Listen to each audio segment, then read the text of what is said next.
Iran যুদ্ধ নিয়ে আলোচনা ব্যর্থ হয়েছে পাকিস্তানের রাজধানী ইসলামাবাদে। ফিরে গেছে মার্কিন ভাইস প্রেসিডেন্ট, একই সাথে ইরানের পররাষ্ট্রমন্ত্রী। ইতিমধ্যে জানা গেছে মার্কিন যুক্তরাষ্ট্র যে প্রস্তাব দিয়েছে সে প্রস্তাব আগে থেকে ইরান জানত। আমেরিকার প্রস্তাব ছিল ইরান সব ধরনের ইউরেনিয়াম আমেরিকার হাতে তুলে দেবে।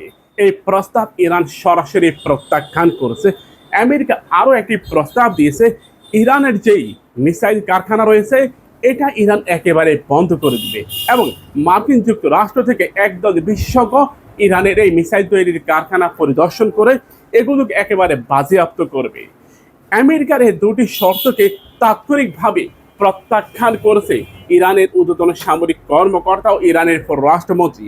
সেখানে তারা স্পষ্টভাবে উল্লেখ করেছে যে ইরান কখনোই কোনোদিনও এই ধরনের প্রস্তাব সম্মতিত অনেক দূরের ব্যাপার, এই ধরনের প্রস্তাবকে আলোচনার টেবিলেই আনতে রাজি নয়।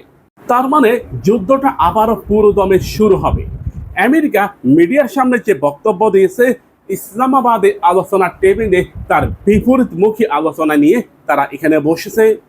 মূলত পাকিস্তানকে রাজি করিয়ে এই ধরনের একটা মিথ্যা বানোয়াট আজগুবি আলোচনার টেবিল তারা তৈরি করেছে। আমেরিকা হঠাৎ করে এই ধরনের বাজে মন্তব্য কিংবা বাজে আলোচনাকে কেন সামনে আনলো? এর উদ্দেশ্য একটাই, বিশ্ববাসীর কাছে আমেরিকা এটা প্রমাণ করতে চাইছে যে ইরানের সাথে আমরা আলোচনা বসার জন্য রাজি হয়েছি। ইরানকে আমরা প্রস্তাব দিয়েছি কিন্তু ইরান প্রস্তাব প্রত্যাখ্যান করছে।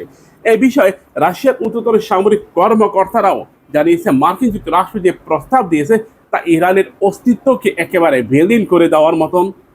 ইরান যদি এই ধরনের প্রস্তাব গ্রহণ করে তাহলে এটা হবে অনেকটা আত্মঘাতী সিদ্ধান্ত।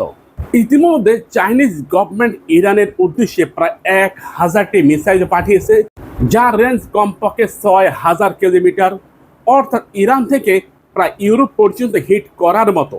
আর এগুলি সবই ছিল হাইপারসনিক এবং ক্রুজ মিসাইল। তবে এ বিষয়ে এখন পর্যন্ত কোনো পক্ষই কোনো কথা বলেনি।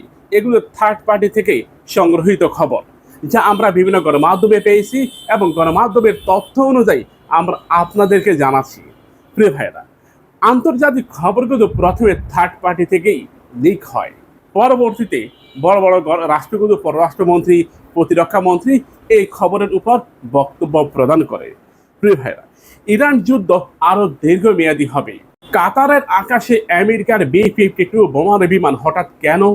এর কারণ হচ্ছে এই আলোচনার প্রস্তাব যদি প্রত্যাখ্যান হয়, ইরান যদি এই প্রস্তাব অ্যাকসেপ্ট না করে, তাহলে ইরানে ব্যাপক হারে বোমা নিক্ষেপ করবে ডোনাল্ড ট্রাম্প প্রশাসন।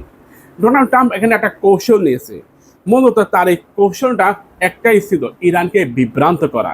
তবে ইরানের পররাষ্ট্রমন্ত্রী জানালেন, আমরা জানতাম এই আলোচনার টেবিল এটা পুরোটা একটা বানানো গল্প। তবে এরই মধ্যে পরিস্থিতি আরো একটু উত্তপ্ত করে ইসরায়েল। তারা পাকিস্তানকে সতর্ক করেছে। পাকিস্তানের জনগণ একবারে 100% ইহুদি বিরোধী, অর্থাৎ তারা কোন অবস্থায় পাকিস্তানের সেনাবাহিনী কিংবা পাকিস্তানের গভর্নমেন্টকে ইসরায়েলের পক্ষে সাফাই গাওয়ার সুযোগ দিবে না এটা পাকিস্তান।